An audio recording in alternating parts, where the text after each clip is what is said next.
नमस्कार दोस्तों, स्वागत है आपका दृष्टि न्यूज पर। दोस्तों आज हम फिर से हाजिर हैं सवाल आपके और जवाब हमारे सीरीज को लेकर के। दोस्तों ये 13वां एपिसोड होगा और ये भी हम RCDF और DOSS को ही दे रहे हैं। और इसका देने का पीछे का रीजन आपको पता ही है दोस्तों कि हमने इस पूरी वैकेंसी को कवर किया है। तो हम चाहते हैं कि हम अब जो अंतिम कुछ टाइम बचा है इसमें हम पूरा इसको कवर करें। तो इसी के कारण हम ये एपिसोड ले रहे हैं और हमें लगता है कि अभी 13 है तो लगभग 3-4 सप्ताह, तो 3 सप्ताह और हम इस एपिसोड को लेंगे। ठीक है, उसके बाद दूसरी वैकेंसी की तरफ हम जंप करेंगे। दोस्तों एक चीज़ हम आपको बताना चाहते हैं कि जो भी व्यक्ति किसी भी तरह की तैयारी कर रहे हैं, ऐसे दोस्तों आप मान के चलिए कि ऐसे बहुत कम लोग हैं जिनको घर से निकलते ही मंजिल मिल जाती है। ठीक है, बहुत कम लोग हैं। अब जैसे आप एक एग्जाम्पल के रूप में आप माने तो जैसे बॉलीवुड है, आप मानिए कितने लोगों को जानते हैं। ठीक है, जो टीवी पर देखते हैं आप लगभग 500, 600, 700 इतने एक्टर वगैरह को जानते होंगे आप। लेकिन उसके बाहर अगर आप आएंगे ना, मुंबई में जाकर के देखेंगे तो आपको पता चलेगा कि जितने मतलब अंदर हैं उससे हजारों गुना लोग बाहर ऐसे घूम रहे हैं जिनको काम नहीं मिल रहा है, उनके पास प्रतिभा है, सब है। ठीक है, तो ऐसे बहुत कम लोग होते हैं दोस्तों जिसको एकदम मंजिल मिल जाती है। बाकी सबका जो सफर है, ठीक है, कहीं ना कहीं से एक ही रहता है। ठीक है, किसी का क्या सफर रहता है, किसी का क्या सफर रहता है किसी भी जर्नी का, लेकिन लगभग बहुत सारी चीजें मैच होती है दोस्तों। ठीक है, मेहनत आपको करनी पड़ेगी जीवन में। तो जिन लोगों का सिलेक्शन हुआ है दोस्तों उनको मैं सभी को आभार देना चाहूँगा, और जिनका सिलेक्शन नहीं हुआ है तो बस आपसे यही अनुरोध है कि आप कंटिन्यू मेहनत करते रहिए। ठीक है, क्योंकि कभी भी कुछ भी आ सकता है, जॉब की ऑफर कभी भी आपको आ सकता है। एकदम आपको कुछ कहीं पे मान लीजिए हो गया कि भाई 10 दिन बाद एग्जाम है, 15 दिन बाद एग्जाम है, एग्जाम का भरते रहिए और तैयारी करते रहिए कंटिन्यूसली, क्योंकि दोस्तों तैयारी कभी भी विफल नहीं जाती है।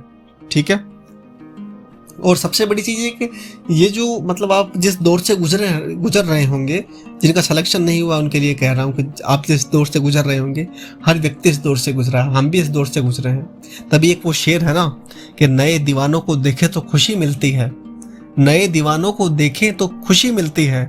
हम भी ऐसे ही थे जब आए थे वीराने में, हम भी ऐसे ही थे दोस्तों, हमें कुछ पता नहीं था। आज के ज़माने में तो आप हमें सुन तो रहे हैं YouTube के माध्यम से, एक टॉपिक के लिए कितने ही वीडियो बने पड़े हैं। ठीक है, हमारे समय में ऐसा कुछ नहीं था दोस्तों।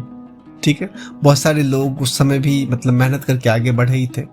ठीक है, लेकिन दोस्तों हर समय एक मलाल इसलिए रहता है कि मतलब जैसे जो व्यक्ति को मतलब नॉलेज की कमी रही है, इन्फॉर्मेशन की कमी रही है और जो गाइडेंस की कमी रही है, तो वो 25-26 साल में अभी तक तैयारी ही कर रहे हैं। वो अगर सही ढंग से उनको गाइडेंस मिल जाती और मतलब हो जाता तो वो 21 साल में 22 साल में ही जॉब लग जाते। दोस्तों हमारा इस चैनल का बनाने का केवल यही उद्देश्य है कि मतलब अगर आपके मन में डाउट है किसी भी वैकेंसी को लेकर के, आपको क्या करना चाहिए आगे, किसी भी प्रकार का कुछ भी है, आप कमेंट करिए दोस्तों। क्योंकि अगर आप में प्रतिभा है, अगर आप मेहनत करते हैं, क्योंकि दोस्तों जैसे जो 25-26 साल में लग रहा है तो उसके मन में कहीं ना कहीं लगता है कि यार मुझे गवर्नमेंट जॉब करनी है, तो 22-23 साल से स्ट्रगल मतलब 22-23 साल के शुरू हो जाता है इन्फॉर्मेशन जुटाना। ठीक है, इससे पूछता है, उससे पूछता है, ये करता है, इसी में 2-3 साल लग जाते हैं दोस्तों। ठीक है, उसके बाद उसको पूरा नॉलेज मिलती है। तो इससे बेटर ये है कि एक साथ ही अगर वो कॉलेज से निकला और सारी नॉलेज मिल जाती तो हो सकता है कि उसको 2-3 साल पहले जॉब लग सकती थी। ठीक है, क्योंकि धीरे धीरे दोस्तों जैसे जैसे समय बीतता है वैसे वैसे कंपटीशन भी बढ़ता है, तो बहुत सारे फैक्टर्स रहते हैं दोस्तों, इसमें ज़्यादा नहीं जाएंगे। तो बस हमारा इस चैनल का यही उद्देश्य है कि हम आप लोगों को जितना हो सके हम दे पाएँ दोस्तों। ठीक है, इससे ज़्यादा कुछ नहीं है। और दोस्तों आपके पास अगर आइडिया है और आपके पास कुछ नई नई इन्वेंशन करने की क्षमता है, ठीक है, तो आप कंटिन्यू उसमें लगे रहिए, मेहनत भी करिए, सब कुछ करिए। ठीक है, और आपकी गवर्नमेंट जॉब की तैयारी भी करिए। ठीक है, क्योंकि कहीं ना कहीं ये चीज़ें काम आने वाली हैं। जो अगर आप कंटिन्यूसली कुछ ना कुछ करते रहते हैं ना दोस्तों, तो वो आपको अलग अलग जगह पर क्या क्या फ़ायदा देगा ये आपको अंदाज़ा भी नहीं लगा सकते। आप कौन सी चीज़ कहाँ पर क्या काम आएगी आपको ये सोच भी नहीं सकते। तो बस यही कहते हैं कि कंटिन्यू आप मेहनत करते रहिए दोस्तों। ठीक है, अब हम RCDF और DOSS के कुछ क्वेश्चन लेंगे। उससे पहले दोस्तों आपको एक चीज़ बताते हैं, आज सरस्वती माता जी का दिन है और मतलब हमने सोचा था कि एक गायक हमारा फ्रेंड है उसको हम बुला करके मतलब एक संगीतबद्ध तरीके से आपका मनोरंजन करें, लेकिन हमने उससे बात भी की थी लेकिन वो बिजी था थोड़ा। तो दोस्तों मैंने ये एक मतलब जो छोटे थे तब जो स्कूल वगैरह में प्रार्थना वगैरह होती थी तो उसमें से एक प्रार्थना को थोड़ा सा गाया है। मेरा जो ये है गला बिल्कुल भी अच्छा नहीं है दोस्तों, आपको पहले ही बता रहा हूँ, ठीक है, बहुत ख़राब गला है। तो आप मतलब ऐसे गाना सुन के चले मत जाइएगा, जो आप स्वर की तरफ ध्यान मत दीजिएगा, शब्दों की तरफ ध्यान दीजिएगा दोस्तों।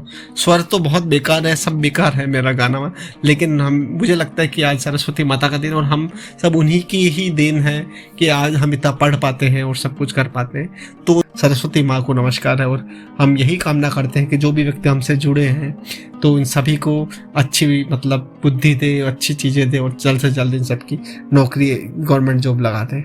बस यही कामना करते हैं। आइए दोस्तों 1-1.5 मिनट हम माता जी का एक प्रार्थना गाते हैं, उसके बाद ये वीडियो शुरू करते हैं। हे शारदे माँ, हे शारदे माँ, अज्ञानता से हमें तार दे माँ। तू स्वर की देवी है, संगीत तुझसे, हर शब्द तेरा है, हर गीत तुझसे।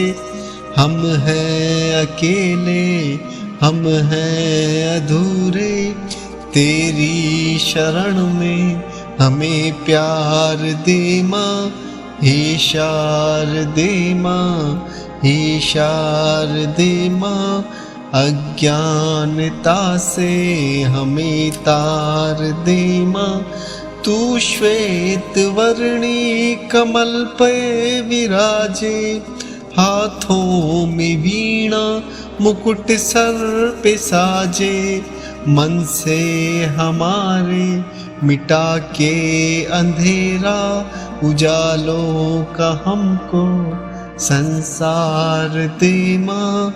हे शारदे माँ, हे शारदे माँ, अज्ञानता से हमें तार दे। बहुत बहुत धन्यवाद दोस्तों आप सभी का सरस्वती माँ की प्रार्थना सुनने के लिए। साथ ही साथ दोस्तों अब हम यहाँ पर जो सवालों और जवाबों का सिलसिला शुरू करते हैं। दोस्तों ज़्यादा सवाल नहीं होंगे, 3-4 सवाल ही हैं जो कि नॉर्मल से सवाल हैं जो पूछे जाते रहे हैं कंटिन्यूसली, क्योंकि मैक्सिमम सवालों का जो एनालिसिस वाली टाइप के सवाल हैं और जो मतलब थोड़े से मतलब पूरा एक्सप्लेन करने वाले जो सवाल होते हैं तो उनको तो हम 20-20 मिनट डाउट क्लियर सेशन बना करके आपको कर ही देते हैं, क्योंकि हमारा उद्देश्य ये भी है कि मतलब ये जो एपिसोड है ये केवल मेनली जो दिल की बात दिल तक इसका नाम इसलिए दिया गया है क्योंकि कोई चीज़ छूट जाती है।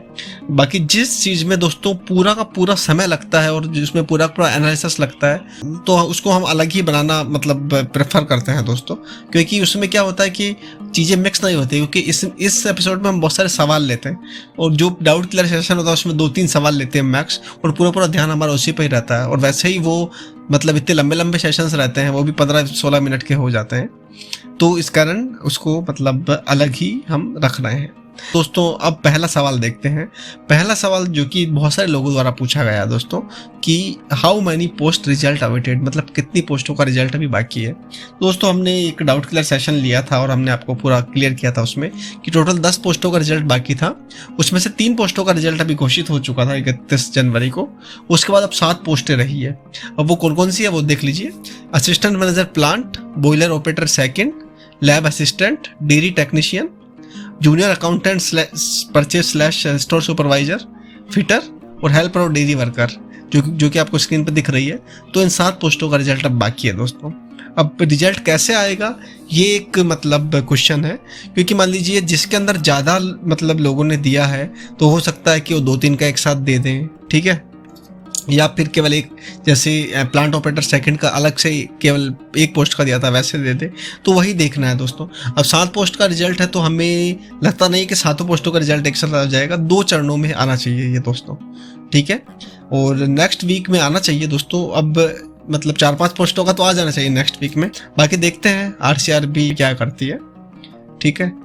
तो जैसे ही कोई न्यूज़ आती है, कोई मतलब कुछ भी अपडेट आता है तो हम आपको सूचना दे ही देते हैं। तो बस वही है कि बस हम आशा कर सकते हैं कि अगले वीक आ जाए, जिससे कि एक जो कि बहुत दिनों से एक चल रही है कि कब आएगा, रिजल्ट का इंतज़ार बहुत सारे लोग कर रहे हैं, तो उनके लिए एक मतलब रिलीफ वाली बात होगी जो जल्दी से रिजल्ट आ जाए। तो देखते हैं दोस्तों क्या होता है।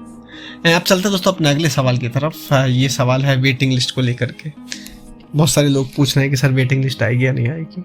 तो दोस्तों मैं आपको बता देता हूँ, वेटिंग लिस्ट को हमने बहुत बार कवर भी किया है और हम पहले तो बोलते थे वेटिंग लिस्ट नहीं आएगी, लेकिन फिर धीरे धीरे हमें लगा कि हाँ वेटिंग लिस्ट आएगी। तो उसका जो पूरा एक वीडियो दोस्तों, एनालिसिस वीडियो 5-10 मिनट का वीडियो होगा वो हम कल शाम में वो करेंगे, क्योंकि हमारा रिसर्च अभी चल रहा है उसके ऊपर, ठीक है। और कल आपको हम एक उस स्थिति में बता देंगे कि वेटिंग लिस्ट आनी चाहिए या नहीं आनी चाहिए। पूरा मतलब आप मान के चलिए कि आप भी श्योर हो जाएंगे कि आएगी या नहीं आएगी, क्योंकि अभी हमारा रिसर्च अंडर प्रोसेस ही है।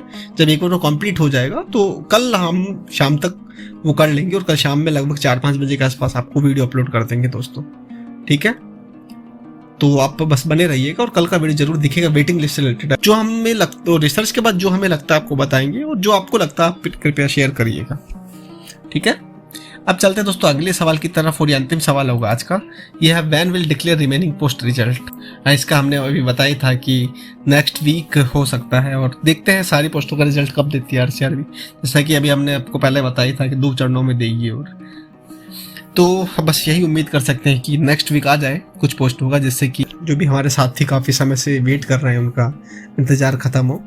बाकी दोस्तों बस आपसे अब यही कहना चाहेंगे कि देखिए पोस्टें इस वैकेंसी में कम थी, आपको निराश और हताश नहीं होना दोस्तों। सबसे बड़ी चीज़ हम बार बार इसलिए कहते हैं क्योंकि ज़िंदगी बहुत बड़ी है दोस्तों। हम भी उसी दौर से निकले हैं जिस दौर से आप निकल रहे हैं। हम भी बहुत बार फेल हुए हैं, हम भी बहुत बार वो मतलब बहुत जगह हमने भी मतलब हमें लगता था यार इसमें होना ही चाहिए था, ठीक है, उसमें ही नहीं हुआ हमारा। आप बताइए उसके बाद क्या कि होप ही टूट जाती है, अंदर से टूट जाता है इंसान। लेकिन उसमें आपको संभलना है दोस्तों, ठीक है। गम हो गए, एक दिन फिक्स कर दिया, चलो नहीं हुआ सिलेक्शन, चलो हटाओ, अब से हमें बिल्कुल नई जॉब की तैयारी करनी है, ठीक है। ये एक सपना था, सपना बीत गया। तो दोस्तों ये जो चीज़ है ना, ये डेडिकेशन मांगती है, ये पॉजिटिव अप्रोच के साथ आपको किया गया कार्य मांगती है, ठीक है। तो आपको कंटिन्यू मेहनत करनी है। देखिए मेरी कहानी मैंने आपको बताई थी दोस्तों। मेरे पास एक जॉब थी, लेकिन फिर भी मैं एग्ज़ाम दे रहा था, लेकिन उसमें फेल हो रहा था। लेकिन एक समय ऐसा आया कि एक साथ मेरे 3-3 एग्ज़ाम निकल गए। तो ठीक है, ये सब थोड़ा सा समय लगता है दोस्तों। आप बस एक चीज़ है कि आप मेहनत करते रहिए। तो इस वीडियो का दोस्तों आज की यही हम आपको कहना है, जो टिप जो हम देते हैं हर वीडियो जो भी इन वीडियोज़ में, तो आज की टिप यही है दोस्तों कि आपको कंटिन्यू मेहनत करनी है। अगर आपके पास कोई इन्वेंशन करने की क्षमता है तो आप बिल्कुल इन्वेंशन करिए। लोगों की तरफ ध्यान मत दीजिए, लोग क्या कहेंगे, ठीक है। आपको अगर कुछ अलग करना है तो आप अलग करिए। गवर्नमेंट जॉब लगी है, बहुत अच्छी चीज़ है, सब कुछ करिए, लेकिन जो कोई अलग चीज़ है ना दोस्तों, वो आप बिल्कुल करिए। लोग कहेंगे क्या कर रहा है, क्या मतलब, लोग आपकी तरफ ध्यान भी नहीं देंगे, बहुत बार ऐसा भी होगा दोस्तों। लेकिन आपको कभी भी आपका जो एम है उसको नहीं छोड़ना है, ठीक है। आप जो लोग आपके ऊपर शक करते हैं कि यार ये नहीं हो पाएगा, ये ऐसा ही है, ये बंदा कुछ नहीं कर पाएगा, तो आपको उनको परिवर्तित करना है दोस्तों, ठीक है। आज की टिप यही है। तो आप सकारात्मक रहिए और बढ़ते जाइए। जो नकारात्मक लोग हैं उनको तो अपनी लाइफ से हटाते जाइए दोस्तों, क्योंकि जो पॉजिटिव होता है, जो नेगेटिव होता है, जो साइंस का रूल है ना, positive plus negative equal to negative बनता है ना। तो आपको केवल और केवल अपनी पॉजिटिविटी के साथ आगे बढ़ना है, डेडिकेशन के साथ आगे बढ़ना है, दुनिया की तरफ ध्यान नहीं देना है। अगर आप कुछ अलग करना चाहते हैं तो करिए दोस्तों, बस यही आज की टिप है। क्योंकि महात्मा गांधी जी को तो सब जानते ही हैं, उनका एक मतलब लाइन्स थे कुछ, वो आपको मैं सुनाता हूँ। First they ignore you, then they laugh at you, then they fight you, और देन यू विन, ठीक है दोस्तों। तो इसका मीनिंग ये है कि पहले आपको इग्नोर करेंगे, बोले यार ये तो कुछ नहीं है, लेकिन फिर आप कंटिन्यूस में लगे रहेंगे तो वो हंसेंगे आप पे, क्योंकि वो वैसे नहीं है ना, वो ऐसा कर ही नहीं सकते। तो आपका मोरल डाउन करने के लिए इस टाइप से हंसेंगे वो, ठीक है। फिर आप कंटिन्यू उसी में लग रहे हैं, कंटिन्यू आगे बढ़ रहे हैं, तो फिर वो आपसे फाइट भी करेंगे कि नहीं ऐसा नहीं होगा, वो नहीं होगा, ये नहीं होगा। लेकिन आप कंटिन्यूस ध्येय पे आप लगे रहेंगे ना दोस्तों, तो आप जीतेंगे लास्ट में, ठीक है। तो आप बस ये अपना जो एम है उसको मत छोड़िए, दुनियादारी की परवाह मत करिए, बस आप कंटिन्यू लगे रहिए। यही आज की टिप है, और हमें उम्मीद है कि ये आपको चीज़ लाइफ में काफ़ी हेल्प करेगी। तो बस इसी चीज़ को ध्यान में रखते हुए बस मेहनत करते रहिए। इसमें नहीं होगा तो अगली में होगा, ठीक है। सबसे बड़ी चीज़ है कि आपको टूटना नहीं है, सबसे बड़ी चीज़ है दोस्तों, आपको नहीं टूटना है। अगर आप टूट गए ना तो फिर बहुत सारी चीज़ें खुद ब खुद टूट जाएगी, ठीक है। आपको कंटिन्यू मेहनत करनी है और टूटना नहीं है अंदर से। दिल उदास होता है सिलेक्शन नहीं होने पे, सब कुछ होता है, हम भी उस दौर से गुजरे हैं दोस्तों। लेकिन आपको संभलना है, मारना है, क्योंकि आगे भी बहुत लाइफ है, तो आपको करना ही पड़ेगा, ठीक है दोस्तों, बहुत बहुत धन्यवाद और बने रहिएगा दृष्टि न्यूज के साथ। Thank you.